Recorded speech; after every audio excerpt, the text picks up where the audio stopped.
So, baby hasn't been feeling all that great. This is 2 days post birth, but she's standing and she actually went and got water. As you can see, there's a dish right there. We actually got her some water this morning, but she's been wandering over there, but not as frequently as the other goats, so we brought her a little bit of water. We're eating, we're standing, we're moving, we're drinking, so I'm pretty sure we're fine. She did have an extremely hard birth, though.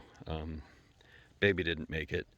Her baby didn't make it. Her name's Baby, so I mean, there could be some confusion there. But as you can see, she's walking around pretty good, and she's conscious of her surroundings. Usually, goats that are trying to not make it don't do any of those things. They just kind of sit there and they're totally despondent. And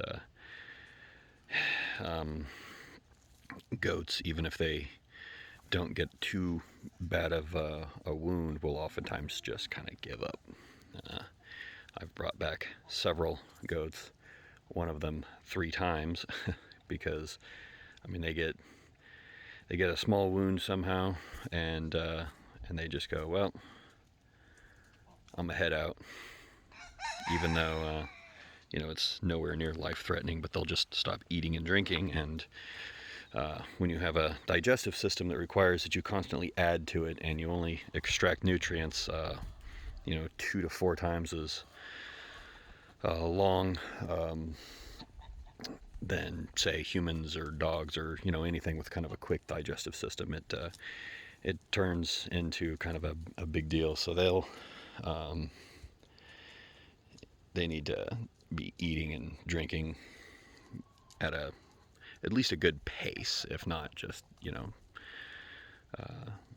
not a good amount. And see, she's doing that a lot, although she was actually doing that before the birth, because she was probably not feeling very good then either. But this is kind of what that looks like right there, but without the standing. We just kind of lay down because we don't feel good, and then we just slip away. I've seen goats that get a small, really small wound, like something that I wouldn't even consider going to the hospital for, and not even that serious to really require me using any first aid, really. And goats will just take that wound and they will lay down and they will try to die. It's not something I understand very well about goats. I mean, it'd be like, your dog stepped on something in the driveway and cut his foot, and he was just like, yep, I'm done. I'm just going to go ahead and die now. Obviously, dogs don't do that, but goats do. Not sure if that's like a small mammal livestock thing or not, but I mean, I've had chickens that I don't even know how they got some of these wounds. We had one where it looked like she had been like singled out by the flock and just pecked until you couldn't see parts of them. And I'm sure dogs may have been involved there, or a fox. I just found her like that one day, and she was missing not only skin but like muscle and stuff. And I was like, oh my gosh. So we treated her, much to her distaste, and she healed up. Eventually, though, she was singled out by the flock, and birds are extraordinarily vicious, and they pecked her and actually several of the members out here to death over a long period of time. And there's not much you can really do about that. It's just how birds are, it seems.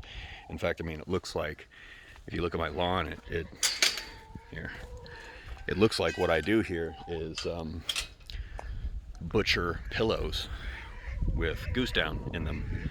But all of this is from my ducks, these little guys, the Muscovies, yanking down and feathers out of each other. I mean, that's not rocks, that's all feathers. Anywhere that the wind can kind of collect, I just get tons of these down feathers. And for birds, ripping feathers out is not the same thing as ripping hair out for humans. Our hair, you can cut our hair and it isn't a wound, but feathers in birds, especially the big ones, not the big birds, but the big feathers, they've got actual like blood flow and stuff in them, especially while growing. And so it's, I don't know if there is a good analogy for humans. It's somewhere between yanking out all of your hair at once and trying to take skin with it, and yanking somebody's fingernails out. I mean, the feathers are pretty deep in their skin. If you've ever plucked a bird or anything, you'll notice that you can actually take big, huge chunks of like skin all the way to muscle out of them if you're not careful when you're plucking them. So that's something these guys do to each other on the regular. Like, oh, you stole a chunk of food, or I want what you have, I'm going to go ahead and yank out a huge chunk of you. And it's not like they're, crammed into a location so that has to happen. They've got 2 or 3 acres for, 30 or 40 birds. They could go anywhere. And the Muscovies in particular, they can fly. They can fly really good, so they can literally go anywhere right now, although they choose not to. So 1, 2, 3, 4, 5, 6, 7, 8, 9, 10. That is the exact number of Muscovies that I have, and the number that I started with, if you don't count the ones that I lost in the mail twice. So they're tough little guys. Yeah. Do a duck ballerina move right there. I do declare you are the funniest duck. He's a Duclair, we think, so his name is I do declare. Isn't it? The daughter might have a different name for you. I'm not sure. And there's Buck, Chunga, and is that you, Bitey? No, that's Buck. And you are Bitey. It's getting harder to tell you guys apart. Got pretty close to the same amount of black on the top. Uh-oh. My lovely wife is outside using the trash can, so she's about to get a bunch of help. Even Tom's going.